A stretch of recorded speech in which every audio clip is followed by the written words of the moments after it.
El que tenga oídos para oír, que oiga.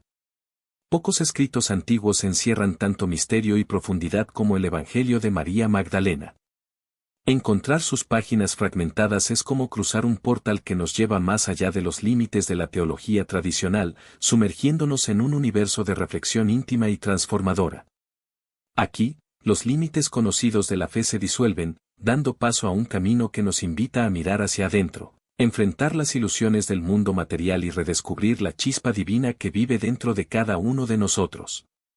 Este no es un evangelio cualquiera. Mientras que los textos canónicos se centran en milagros externos, jerarquías rígidas y dogmas establecidos, el Evangelio de María traza un viaje profundamente personal y liberador. Desafortunadamente, parte del manuscrito se ha perdido para siempre, las primeras 6 páginas y los extractos entre las páginas 11 y 14, pero lo que queda todavía resuena con un mensaje poderoso. Esta no es una salvación lejana, prometida para un futuro incierto, sino una posible liberación aquí y ahora, accesible a través del conocimiento sagrado llamado gnosis. La gnosis no es un conjunto de doctrinas que hay que memorizar ni de credos que hay que repetir. Es un despertar interior, una comprensión que nace cuando se levanta el velo entre lo humano y lo divino. Un conocimiento que no se puede enseñar, solo despertar, como un hilo luminoso que conecta el alma con su origen eterno. Este Evangelio ofrece un mapa para este despertar, guiándonos no a través de rituales externos sino a través del santuario interno del corazón y la mente. Sus palabras son sorprendentemente revolucionarias, incluso para los estándares del cristianismo primitivo. El Evangelio de María desmantela las estructuras que aprisionan la espiritualidad en dogmas, proponiendo en su lugar una fe fluida, íntima y profundamente intuitiva. María emerge como una figura de incomparable sabiduría, una voz tranquila y firme que ilumina las dudas y temores de sus compañeros. Su mensaje nos llama a rescatar la divinidad que ya llevamos dentro de nosotros. Pero este viaje no es fácil. El camino revelado por María está lleno de desafíos, las ilusiones del mundo material, el peso del miedo y las cadenas de la ignorancia. Estos obstáculos, sin embargo, no son barreras que deban evitarse, sino fraguas donde el alma se purifica. Como dice el Salvador a María y a sus discípulos, toda la naturaleza, todas las formas, todos los seres existen unos en otros y se disolverán nuevamente en sus raíces. Esta disolución no es destrucción sino transformación, un regreso a la fuente de donde todo emana. En esta exploración profundizaremos en los elementos centrales de la enseñanza sobre la gnosis. Ya sea la fascinación que ejerce María Magdalena, el interés por la riqueza del pensamiento cristiano primitivo o la búsqueda universal de verdades espirituales, el Evangelio de María ofrece una oportunidad única de descubrimiento. Entremos en sus páginas. Lo que sabemos del Evangelio de María comienza en parte en el capítulo 4, presentando enseñanzas que desafían las nociones convencionales sobre el pecado, la materia y el camino hacia la liberación espiritual. El Salvador explica que todas las creaciones existen de forma interdependiente y volverán a sus raíces, destacando la naturaleza cíclica y impermanente de la materia. Niega la existencia intrínseca del pecado, afirmando que es una construcción humana, resultado de acciones que perturban la armonía divina. El bien, o la esencia divina, vino al mundo para restaurar a cada ser a su estado espiritual original, enfatizando la necesidad de reconectarse con lo divino para superar el sufrimiento y la mortalidad. El Salvador anima a sus seguidores a permanecer valientes ante los desafíos terrenales y a buscar lo divino en nuestro interior, el Hijo del Hombre está en vosotros. Advierte contra las distracciones externas y defiende la autonomía espiritual, desaconsejando la imposición de leyes que puedan restringir el viaje del alma. Antes de partir, confía a sus discípulos la misión de difundir su mensaje, basado en la liberación y la autoconciencia. Después de su partida, los discípulos son abrumados por el dolor y el miedo, temiendo la persecución. María, sin embargo, los calma con palabras de gracia y aliento, inspirándolos a reflexionar sobre las enseñanzas del Salvador. Ella comparte una visión en la que el Maestro reveló que la mente, situada entre el alma y el espíritu, es la clave para realizar la verdad última. Su testimonio refuerza el tema central del Evangelio, la liberación a través del autoconocimiento, la visión interior y la conexión directa con lo divino. Esta visión ofrece una meditación eterna sobre el viaje del alma humana a través de las pruebas de la existencia material. No comienza con un triunfo, sino con un reconocimiento franco y doloroso. El mundo material y sus pasiones atrapan al alma en un ciclo de sufrimiento y olvido. Sin embargo, dentro de ese reconocimiento hay una invitación, un llamado al coraje, la trascendencia y, en última instancia, la liberación. El texto declara, la materia genera una pasión incomparable, que nace de lo contrario a la naturaleza. Esta enigmática frase allana el camino para una profunda reflexión sobre el entrelazamiento del alma con el mundo material. Desde el punto de vista gnóstico, la materia no es neutral. Tiene la capacidad de generar pasiones, fuerzas que surgen de la desconexión con la fuente divina y conducen a la perturbación interior. Estas pasiones no son meras emociones, sino impulsos primordiales, deseo, codicia, apego, que distorsionan la armonía natural del alma y la arrastran al sufrimiento. Para los gnósticos, el mundo material es un reino de ilusión, gobernado por fuerzas menores, los arcontes, que crean capas de distracción y aprisionamiento. Estas fuerzas amplifican la pasión incomparable, hundiendo el alma en el olvido de su verdadero origen. El sufrimiento que sigue no es un castigo, sino una consecuencia natural de no estar alineado con lo divino. En este sentido, el texto dialoga con otras tradiciones espirituales, la noción budista de dukkha, o sufrimiento, y la idea estoica de las pasiones como perturbaciones del alma encuentran aquí un eco. Sin embargo, lo que distingue al Evangelio de María es su insistencia en que este sufrimiento surge de una distorsión antinatural de la esencia del alma. La materia y sus pasiones son contrarias a la naturaleza, lo que sugiere que la verdadera naturaleza del alma se encuentra más allá de lo material. Ante este diagnóstico sombrío, el Evangelio ofrece una nota de esperanza: sed valientes, resuena en medio del caos la voz del Salvador. El coraje, aquí, se convierte en la virtud central, el anclaje en medio de las tormentas de la existencia. ¿Pero qué significa ser valiente en este contexto? No se trata solo de soportar el sufrimiento, sino de afrontar las ilusiones de la naturaleza, las distracciones, los deseos y los engaños del mundo material, con claridad y determinación. El coraje, en este sentido, es la voluntad de ver más allá de las apariencias, reconocer lo transitorio por lo que es y permanecer firme en la búsqueda de lo eterno. Este llamado a la valentía es un recordatorio de que el viaje espiritual requiere más que fe, requiere audacia para cuestionar, mirar hacia adentro y liberarse. Y su participación en el todo sagrado. El viaje del alma, como se describe en el Evangelio de María, no es un mero escape, sino una reconciliación, un regreso a lo que siempre ha sido, pero olvidado. Cada obstáculo superado no es una derrota impuesta, sino una revelación lograda. Las fuerzas que se oponen a vuestro avance no son enemigos externos, sino espejos de vuestras propias sombras, reflejos distorsionados de lo que aún no ha sido integrado.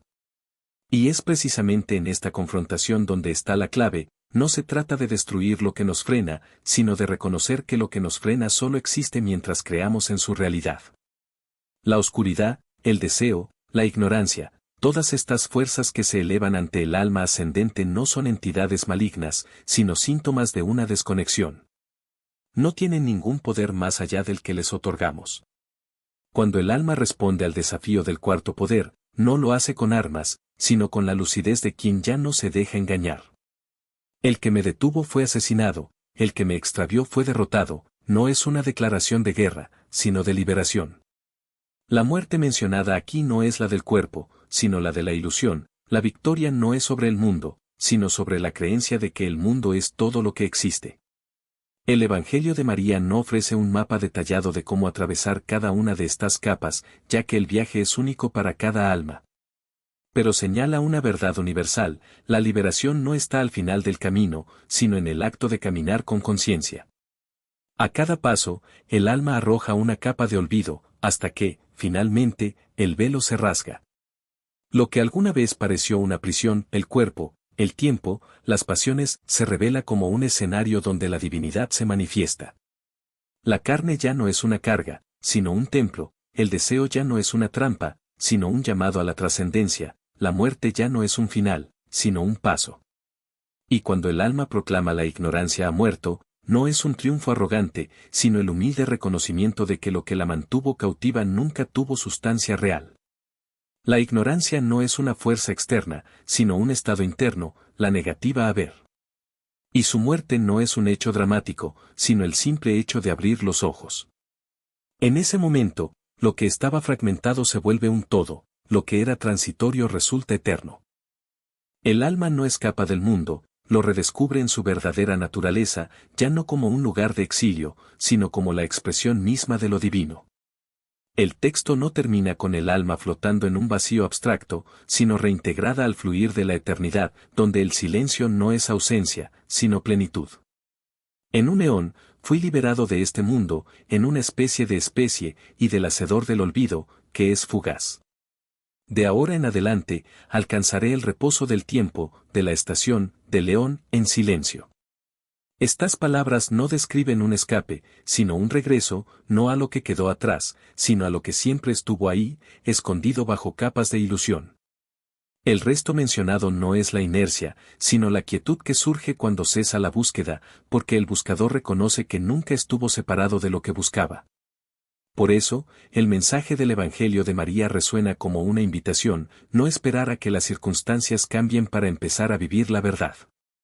La liberación no es un premio que se ganará en el futuro, sino una realidad que se debe reconocer ahora. Las fuerzas que parecen frenarnos son, de hecho, invitaciones a la transformación. Cada desafío es una pregunta, ¿aún crees que tiene poder sobre ti? Y la respuesta está en el coraje de decir no, no con palabras, sino con la existencia misma. Porque, al final, el alma no se libera del mundo, sino en el mundo, visto ahora con los ojos de quien sabe que la eternidad ya está aquí. Poderoso. La armonía de la existencia no es un estado que debe alcanzarse, sino un movimiento que debe experimentarse, un ritmo que pulsa entre lo visible y lo invisible, entre lo impuesto y lo revelado. Cada poder que atravesamos no es un obstáculo, sino una nota en la sinfonía del alma, una frecuencia que, una vez comprendida, nos eleva a una octava superior. El mapa espiritual no es lineal, como la vida no se desarrolla en línea recta, se riza, se repite, se profundiza como las espirales de una concha, donde cada vuelta nos acerca al centro divino. Y en ese centro, ya no hay separación entre lo que somos y lo que buscamos, solo existe la conciencia de que ya estamos allí, incluso mientras todavía estamos caminando. La pregunta de Pedro no se refiere solo a una mujer que escuchó palabras en secreto. Se trata de quien tiene derecho a hablar en nombre de lo sagrado.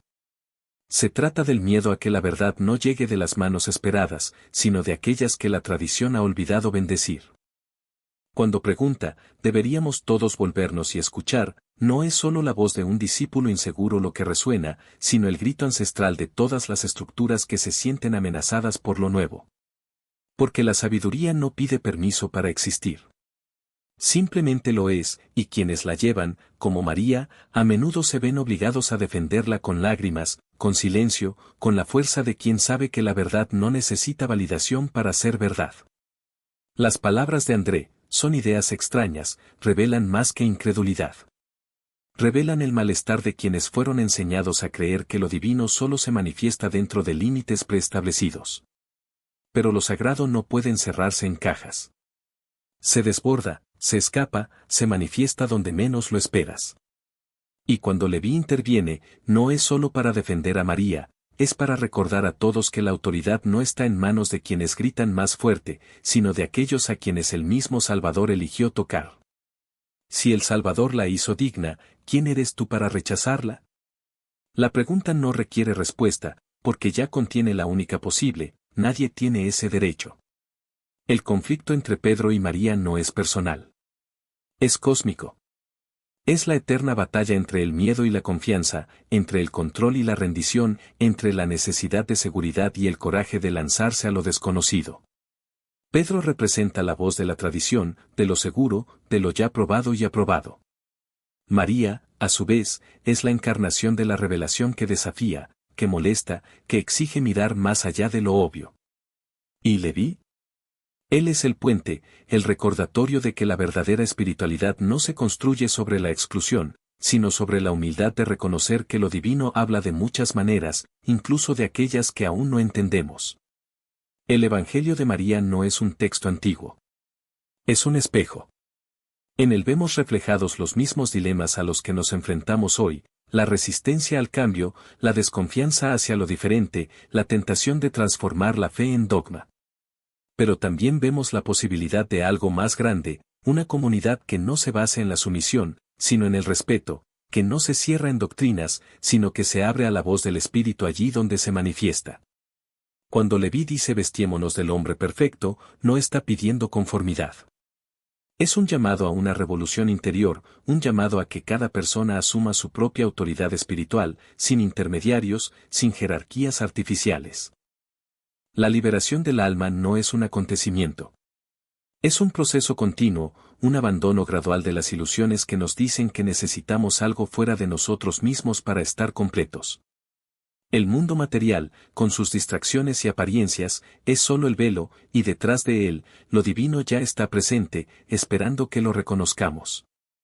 María no necesitó validación para saber lo que escuchó. Ella simplemente lo sabía. Y es esta certeza, nacida de la experiencia directa, la que desafía todas las estructuras. Porque la verdad no es algo que se aprende. Es algo que recuerdas. Hoy, más que nunca, necesitamos este recordatorio. Vivimos en una época de ruido, de voces que compiten por nuestra atención, de sistemas que nos dicen qué pensar, qué sentir, qué desear.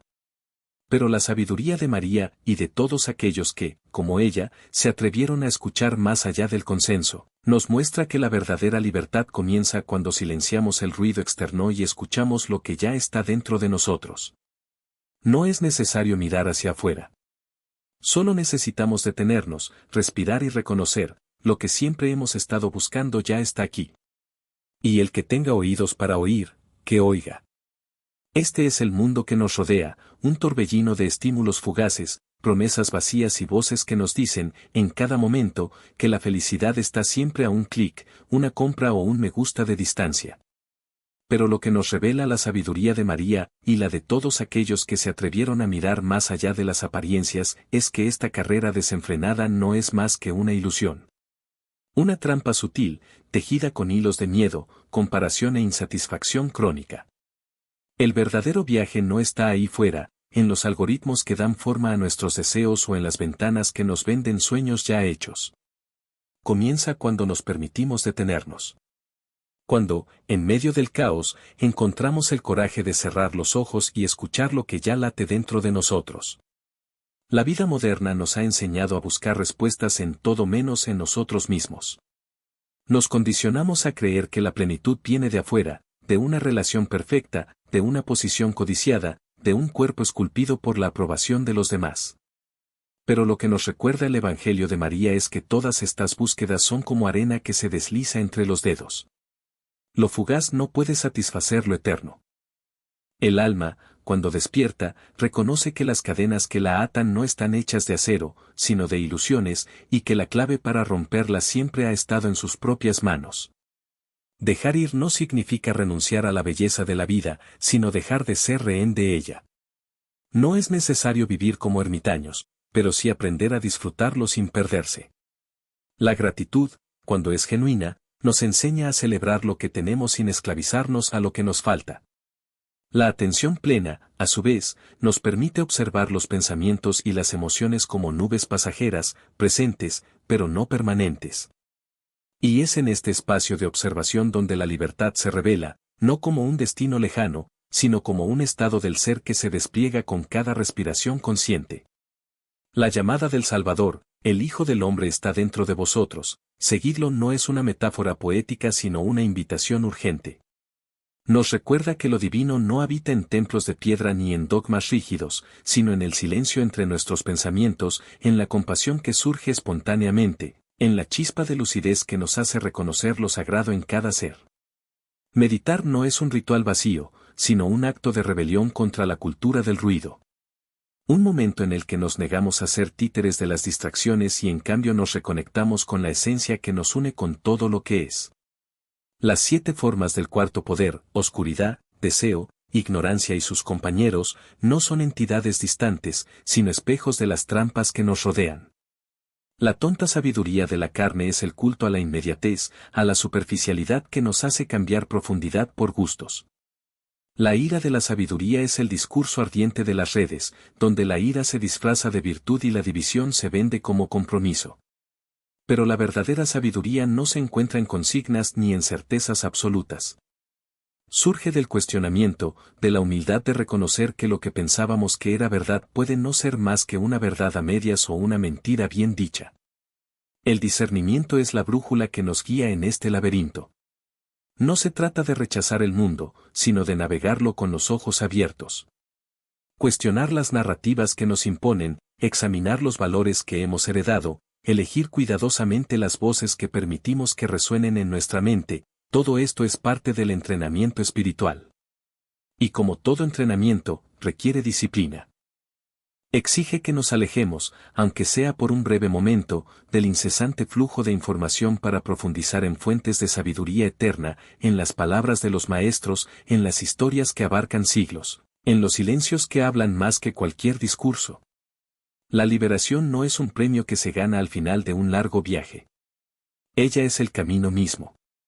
Cada vez que elegimos la autenticidad en lugar de la aprobación, la presencia en lugar de la distracción, el amor en lugar del miedo, estamos dando un paso hacia la verdadera libertad. Y lo más hermoso de este viaje es que no tiene por qué ser solitario. Cuando nos liberamos, nos convertimos en faros para aquellos que todavía luchan en las sombras. Nuestra luz, por tenue que sea, podría ser la señal que alguien necesitaba para encontrar su propio camino. El Evangelio de María no es un texto antiguo, sino un espejo. Refleja las mismas luchas que enfrentamos hoy, las mismas preguntas que nos persiguen, las mismas ilusiones que nos aprisionan.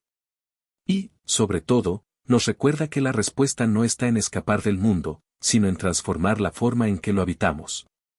Vivir con los pies en la tierra y el corazón en el cielo. En reconocer que, al final, lo único que verdaderamente nos pertenece es la elección de cómo responder al llamado que resuena en nuestro interior. Que entonces tengamos el coraje de escuchar. La sabiduría para discernir. Y la osadía de vivir como quien ya sabe, la libertad no es un destino, sino la esencia misma de lo que somos.